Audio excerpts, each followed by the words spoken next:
हाय hello नमस्कार जय Jagannath welcome back to my another mini blog. तो आज मुझे हूँ मोर थिला सेंसस ट्रेनिंग जोटा कि फर्स्ट डे थिला।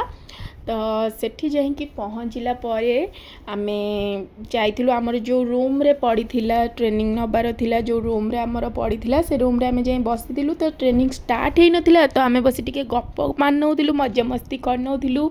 किछि समय पर आमर जे ट्रेनर थिले से आसिले आसिला पर आमर एठी अटेंडेंस सीट रे देखो आमे सिग्नेचर मान नौचु। तापर आमको गोटे स्मॉल कॉपी एंड पेन दे देथिले। तापर किछि समय पर देथिले बिस्किट आ ता सहित देथिले गोटे कप चा।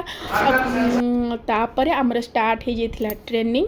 से बुझौथिले सेंसस रे हमको कौन करियार अछि कौन नाही केमती कौन करिवु कौन नाही। तापर लंच ब्रेक हो जाइथिला जेहेतु मोर मंगलवार थिला मु जाइकी गोटे आइसक्रीम खाई देइथिली। तो तापर आमर ट्रेनिंग फिनिश होला परे आमे एठी बुली नउछु टिके। आउ हाँ मो भिडियोटी भल लगी लाइक करदे सब्सक्राइब करदे आउ कमेंट करी कहबे मोर सब छोट छोट मिनी ब्लॉग केमती लगुच आपण मानक पई ताकि मु आउरी भल भल वीडियो बनै परिबी।